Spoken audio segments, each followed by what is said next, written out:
পরম প্রেমময় পরম দয়াল শ্রী শ্রী ঠাকুরের এতক্ষণ যারা নামামৃত সুধা পান করলেন, তাদের মানব জীবন শ্রেষ্ঠ জীবনের একমাত্র উদ্দেশ্য ঈশ্বর প্রাপ্তি, তা যেন এই জীবনেই সফল হয়। তাই আমরা শ্রী শ্রী ঠাকুরের সান্নিধ্যে এসেছি। এই ছত্রছায়ায় আমাদের সমস্ত অজানা তত্ত্ব ঠাকুর নিরলসভাবে বলে চলেছেন।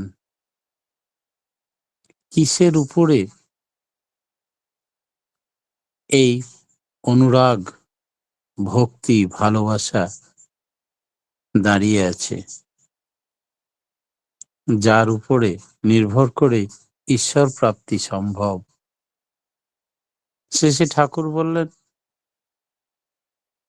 ঠাকুরকে এক ভক্ত প্রশ্ন করে বললেন যে ভাগবতে আছে উর্জিতা ভক্তি দ্বারা কিছু হবে না,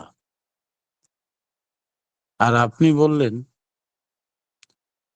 যে অনুরাগ ভরে তার কাজ করতে হবে, ইষ্টের কাজকর্ম করলেই অনুরাগ বাড়বে।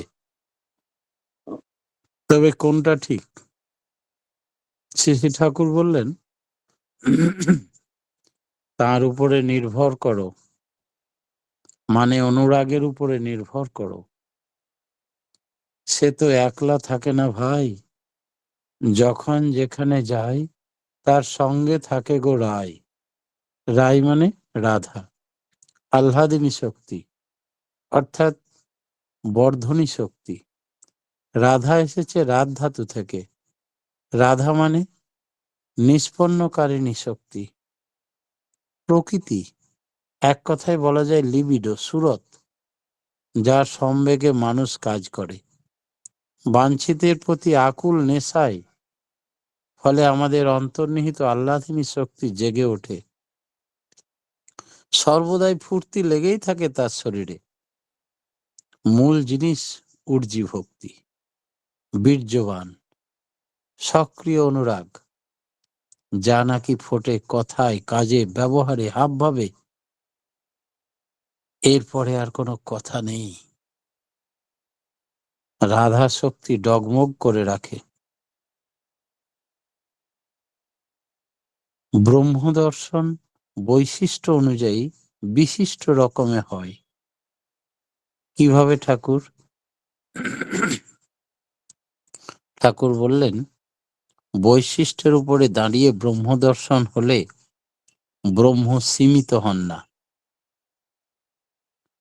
আমাদের যে ক্যামেরা থাকে, সেই ক্যামেরা দিয়ে ব্রহ্মের ফটো তুললেন, সে ক্যামেরা সীমিত হয়ে যাবে। ব্রহ্ম অসীম অনন্ত, সর্বত্র ব্রহ্ম ফুটে ওঠে। আপনি প্রভু সৃষ্টি বাঁধন পড়ে বাঁধা সবার কাছে, তাই এক অহম বহু স্বামী। তিনি প্রকৃতিতে, জীবে, জড়ে সর্বত্র ছড়িয়ে আছেন প্রকট হয়ে।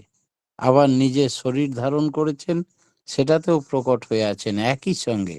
তাই তিনি ব্রহ্ম এবং পরম ব্রহ্ম এবং কুল মালিক, সকলের স্রষ্টাও তিনি। তাই তাকে সীমিত করা যাবে না। এক কথায়, যে ব্রহ্মকে জেনেছে, জানতে পেরেছে তার এই গুণকে, তিনিও ব্রহ্ম। তাই শাস্ত্র বলে, ব্রহ্মবিদ ব্রহ্মৈব ভবতি, ব্রহ্মজ্ঞ ব্রহ্মই হন। যিনি ব্রহ্মকে জেনেছেন তিনিও ব্রহ্ম। তবে তাকে পেতে গেলে, তাকে পেয়েছেন এমন মানুষ অচ্যুত সক্রিয় অনুরাগ নিয়ে চলতে পারলে তিনি ব্রহ্মকে আস্বাদন করতে পারেন। শঙ্করাচার্যের মতে তিনি নির্বিশেষ কথা কয়ে থাকতে পারেন নিজের বৈশিষ্ট্যের উপরে দাঁড়িয়ে। প্রত্যেকটা মানুষ তার নিজস্ব বৈশিষ্ট্য আছে, তার তপস্যা, সাধনা, বৈশিষ্ট্য, সংস্কার, কালচার পৃথক পৃথক। চেহারা, আচার আচরণ, ব্যবহার প্রত্যেকের বৈশিষ্ট্য মাফিক হয়। তাই একজনের দর্শন আর একজনের দর্শনের সঙ্গে নাও মিলতে পারে। আমার দেখাটা হয়তো আপনার দেখার সমান নাও হতে পারে। তবে আমাদের সকলের পিছনে যে শক্তি, প্রেরণা, যে ইন্ধন, যে সত্তা, যে পৃথিবীর স্রষ্টা, সকলের স্রষ্টা, পিতার পিতা, গুরুর গুরু, তার নির্দেশ, আদেশ, তার আদর্শ, তার শক্তি একই। তাই একই রকমের আমাদের target, you are for the Lord. ঈশ্বর প্রাপ্তি সকলের উদ্দেশ্য। আপনারা সকলে দেখছেন যে যত গাছ হয় পৃথিবীতে, সকলে আকাশের দিকে তাকিয়ে ওঠে, ঊর্ধ্বমুখী। প্রত্যেকের উদ্দেশ্য এই ব্রহ্মপ্রাপ্তি, প্রত্যেকের উদ্দেশ্যে ঈশ্বর প্রাপ্তি। তাই সকলেই উপর ধারে মাথা করেই ওঠে। পরমপিতার এই সৃষ্টি, এই লীলাক্ষেত্র অপূর্ব। তার আদর্শ মোতাবেক সবকিছু। এক ভক্ত প্রশ্ন করছেন, ঠাকুর, মৃত্যু হলেই কি আমাদের সব হয়ে গেল? যে কথা ভগবান শ্রীকৃষ্ণ কে অর্জুন জিজ্ঞেস করেছিলেন। সবারই যখন মৃত্যুতেই শেষ, তবে আমরা কেন নাম, ধ্যান, প্রার্থনা, ইষ্টভীতি, সস্তনী, সৎসঙ্গ, সদাচার মেনটেন এত সব করব কেন? প্রত্যেকেরই তো মৃত্যু হবে। ভগবান শ্রীকৃষ্ণ কি বললেন? মৃত্যু বা কাল সবাইকে গ্রাস করবে, এ কথা ঠিক। তবে বিড়াল যখন ইঁদুর ধরে, কি করে ধরে? তার তীক্ষ্ণ ধারালো দাঁত দিয়ে একেবারে তার রক্ত মাংস বের করে খেয়ে নেয়, শেষ করে দেয় প্রাণ। কিন্তু যখন নিজের বাচ্চাটিকে নিয়ে যায় এক জায়গা থেকে আর এক জায়গায়, তখন ওই দাঁত, ওই মুখ, ওই বেড়াল আস্তে করে ধরে, আলতো করে, যেন ফুটে না যায়, রক্ত না বার হয়। কত স্নেহ বৎসল শিশুকে কামড়ে ধরে ঘাড়ে, আর এক জায়গা থেকে আর এক জায়গায় নিয়ে যায়। কুকুরও তাই করে, আমরা সবাই তা দেখেছি।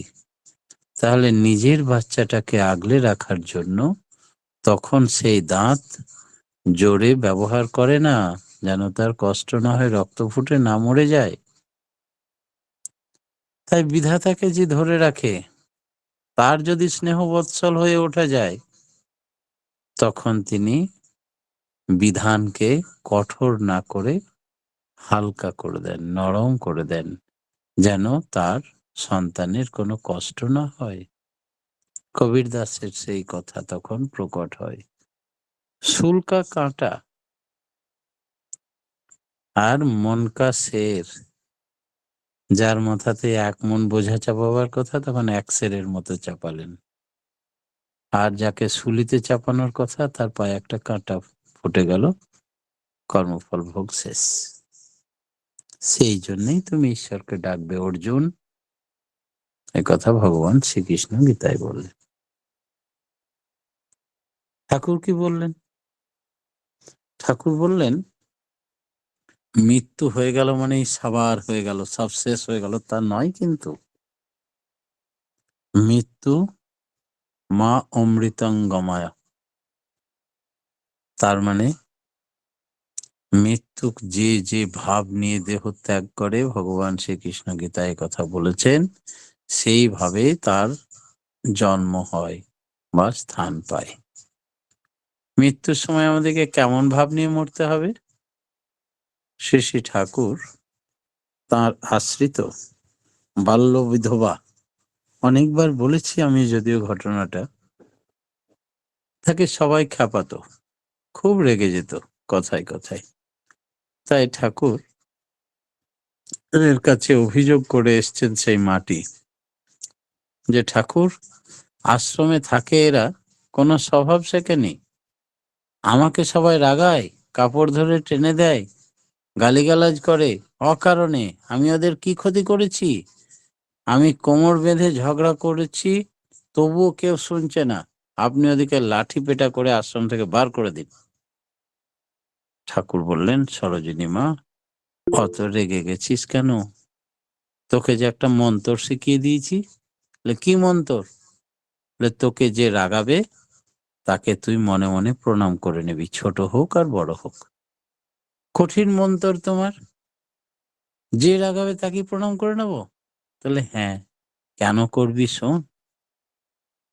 মৃত্যুকালে আমাদের আত্মাকে বলা হয় যে সমস্ত ঘটনা লিখে রাখে, চিত্রগুপ্ত, অর্থাৎ গুপ্ত রূপে সব চিত্র ফটো তুলে রাখে আর লিখে রাখে। আমরা যে সমস্ত কর্ম দুষ্কর্ম করি না কেন, মৃত্যু শয্যায় যখন শুয়ে পড়ব, তখন ফিল্মের পর্দার মতো দেখাবে, তুমি এই বয়সে এই করেছো, এই বয়সে এই করেছো। তুমিও তখন হতচকিত হয়ে দেখতে ব্যস্ত হয়ে যাবে। আর প্রাণবায়ুটা যদি বেরিয়ে যায় সেই সময়, তাহলে সেখানে তোমার ঠাঁই হয়ে যাবে। তোমার আর মুক্তি বা ঈশ্বর প্রাপ্তি হলো না এই জীবনে। তুমি কি করবে? ওই চিত্রগুপ্তের কথা মতো ওগুলো দেখবে না, ফিল্মের পর্দার মতো। যা করেছি বেশ করেছি, না করেছি ঠিক করেছি। তোমার একমাত্র উদ্দেশ্য ঈশ্বর প্রাপ্তি। তাই ইষ্ট গুরুকে, পুরুষোত্তমের মূর্তিকে কপালে ত্রিকুটে জোর করে বসাবে, প্রকট করে জল জল করে তার চেহারা দেখবে আর খুব নাম করবে। এই করতে করতে তোমার প্রাণবায়ু বেরিয়ে গেলেই সোজা তার পাদপদ্মে ঠাঁই হয়ে যাবে, ঈশ্বর প্রাপ্তি হয়ে যাবে, আর জন্মাতে হবে না। এই তুকটি তোকে শিখিয়ে দিলাম। জ্যান্ত অবস্থাতেই তোমার অনেকবার পরীক্ষা হচ্ছে, টেস্ট পরীক্ষা। এই টেস্ট পরীক্ষা নিচ্ছে যে বালক বা বৃদ্ধ, তোমাকে রাগাচ্ছে আর দেখছে তুমি পরীক্ষায় পাস করছো কিনা। উত্তেজিত হয়ে তাকে গালিগালা করছো, না তুমি বেশি করে নাম করতে পারছো। যখন দেখবে কোনো উত্তেজনায় তোমাকে সাড়া দিতে হচ্ছে না, সব অবস্থায় তুমি আরো প্রকট হয়ে ইষ্টমূর্তি চিন্তা করছো আর নাম করছো, তাহলে শেষ সমন ভয়ও তোমাকে আক্রমণ করতে পারবে না। তখনও তুমি আবার বিভ্রান্ত না হয়ে শুধু তার নাম করবে আর পেরিয়ে যাবে, একেবারে সোজা ঈশ্বরের দরজায় পৌঁছে যাবে। তাই ওরা যে পরীক্ষা নিল বিনা ফিজ নিয়ে, তাই গুরুরূপে তিনি তোমার পরীক্ষা নিচ্ছেন এতবার, তুমি যেন ফেল করে যেও না। তোমার চেতন শক্তি দ্বারা বারবার ঈশ্বরকে জোর করে স্মরণ করে আর নামটা জোরে চালিয়ে দেবে, তাহলে তুমি শেষ সমন ভয়েও পাস করে যাবে। তাই জন্যই তো সশ্রদ্ধ প্রণাম জানাবে তাদের। তাই মৃত্যুর মা অমৃতস্য, মৃত্যু থেকে অমৃতের পথে, মৃত্যুর মা অমৃতঙ্গময়। মৃত্যু অমৃতের পথে নিয়ে যেতে পারে যদি সেই ভক্ত এই তুকটা জেনে ফেলে।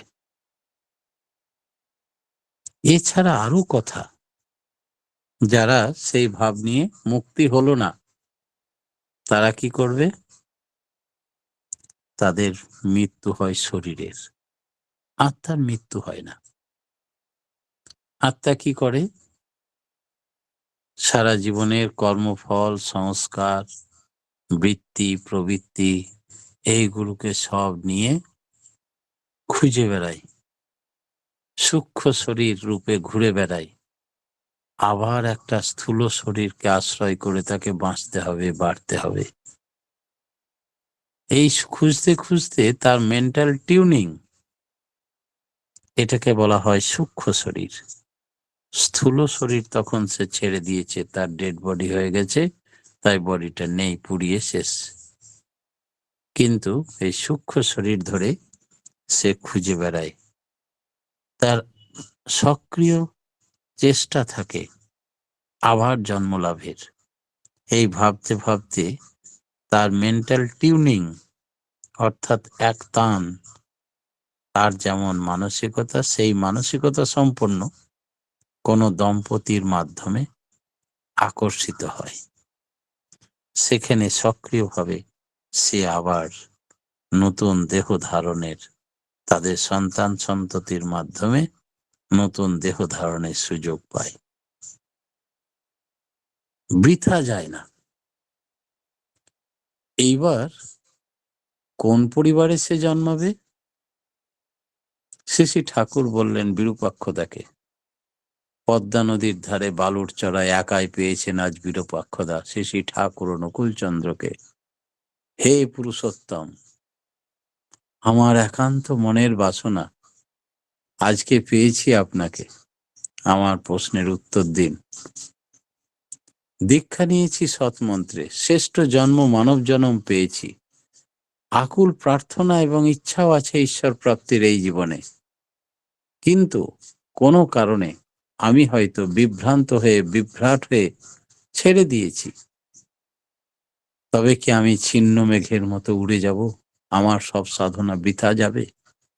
শ্রী ঠাকুর বললেন, শোনেন বিরূপাক্ষদা, সদ্গুরু বা পুরুষোত্তমের দীক্ষার এতটাই ক্ষমতা, একদিনের জন্যেও যদি কেউ ইষ্টভৃতি করে নিষ্ঠা সহকারে, একদিনের জন্যেও যদি তাকে গুরুপদে মতি ছিল, তার নাম ধ্যান করেছে, সে ভুলে গেলেও, সে ছেড়ে দিলেও বিধাতা পরম পিতা তাকে ছেড়ে দেন না। তাই ইহজন্মে যে কোনো আপদ বিপদে পড়লে সে যদি আকুল প্রার্থনা জানায়, তখন আমি যে কোনো ভেষ ধরে তাকে রক্ষা করি। আর মৃত্যুর পরে সংস্কারওয়ালা পরিবারে, উচ্চ পরিবারে তার জন্ম দিই, আর সেখানে তার সাধনা যেন সম্পূর্ণ করতে পারে বলে পুনরায় পুরুষোত্তম সদ্গুরুর দীক্ষার যোগাযোগ করে দিই। তার দীক্ষা বৃথা যায় না, মানব জন্ম এবং শ্রেষ্ঠ সংস্কারওয়ালা পরিবারে জন্ম নিশ্চিত হয়ে যায়। সদ্গুরুর দীক্ষার গুরুত্ব এতটা। তাই মৃত্যু হলেই মৃত্যু নয়।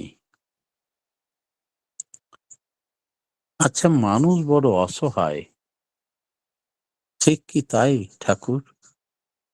ঠাকুর বললেন, ভগবান কাউকে অসহায় করে সৃষ্টি করেননি। অমৃতস্য পুত্রা, তাদের আবার অসহায় কি? আমরা আমাদের টানের নিয়োজনের ভিতর দিয়ে উপরে উঠতে পারি, আবার নিচেও নামতে পারি। আমাদের টানটা কিসের উপরে?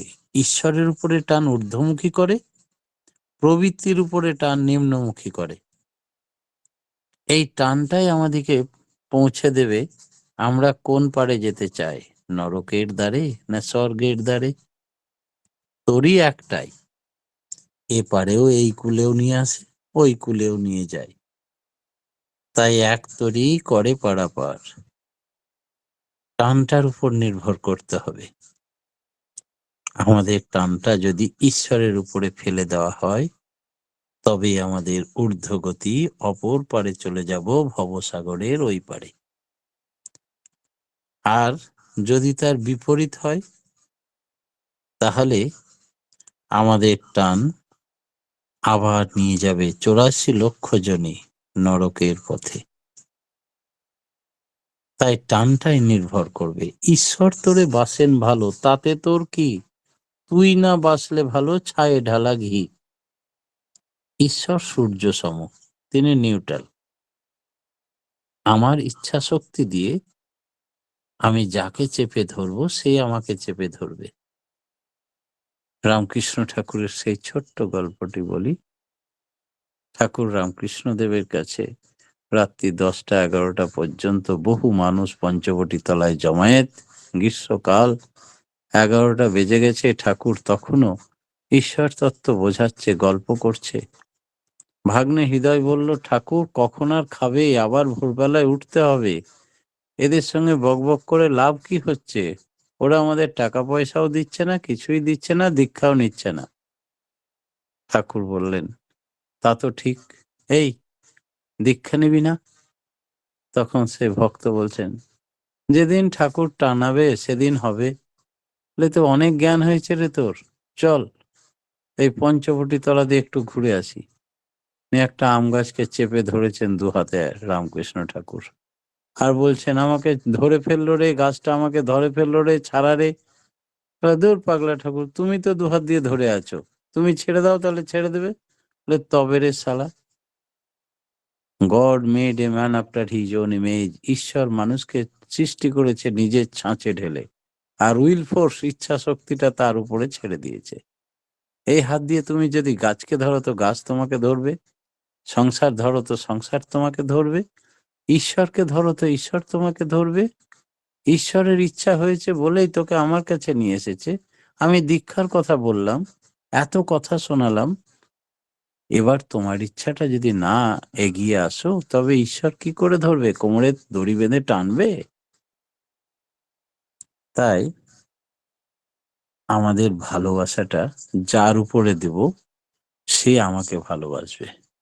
প্রবৃত্তির উপরে যদি ফেলে দিই, প্রবৃত্তি তখন আমার প্রভু হয়ে যাবে, আমাকে দাসের মতো খাটাবে। আর আমি যদি বিধাতাকে ভালোবাসি, আর তিনি আমার প্রভু হন আর তার আমি দাস হই, তবে আমার জীবন সার্থক হয়ে যাবে, মানব সফল হয়ে যাবে, ঈশ্বর প্রাপ্তি হয়ে যাবে। সেই জন্য তিনি কৃপা সিন্ধু, তিনি নিজে হতে কাউকে কিছু বলবেন না। আমাদিকে ঠিক করতে হবে আমি কাকে ভালোবেসে কি পেতে চাই। কোনো ব্যক্তি বা বস্তুকে ভালোবেসলে আমাদের দুঃখ ছাড়া সুখ হবে না। একমাত্র পরমপিতাকে ভালোবেসে আমাদের সত্তা পুষ্ট হয়, ঈশ্বরত্ব লাভ হয়, সমস্ত দুঃখ দুর্দশার পারে সদানন্দময় জীবন লাভ হয়। তাই আমাদিকেই নির্ণয় করতে হবে, ঠিক করতে হবে, আমি কার, আমি প্রভুর না প্রবৃত্তির। সেই নৌকাটা আমাদিকে এপারেও নিয়ে যাবে, ওপারেও নিয়ে যাবে। তাই মানুষ অসহায় নয়, মানুষের বুদ্ধি মানুষকে অসহায়ের দিকে নিয়ে যায়, সেদিকে সজাগ থাকতে হবে। পরম পিতার রাঙারাতুল চরণে প্রত্যেকের সার্বিক মঙ্গল প্রার্থনা জানিয়ে আজকের মতো আমার ক্ষুদ্র বক্তব্য এখানে শেষ করলাম। জয় গুরু দাদা। আমরা আজকে খুব সুন্দর আলোচনা শুনলাম যে অনুরাগের সহিত ইষ্টের কর্ম করতে হয়। রাধা হচ্ছে বর্ধনী শক্তি, ব্রহ্মদর্শন বৈশিষ্ট্যের উপরে দাঁড়িয়ে আছে। ঈশ্বর প্রাপ্তি সকলের উদ্দেশ্য। মৃত্যুর সময় যে ভাব নিয়ে আমাদের মৃত্যু হয়, পরজন্ম সেই ভাব নিয়ে জন্মগ্রহণ করে মানুষ। তাই মৃত্যুর সময় তাকে স্মরণ করাই মুক্তি লাভের তুক।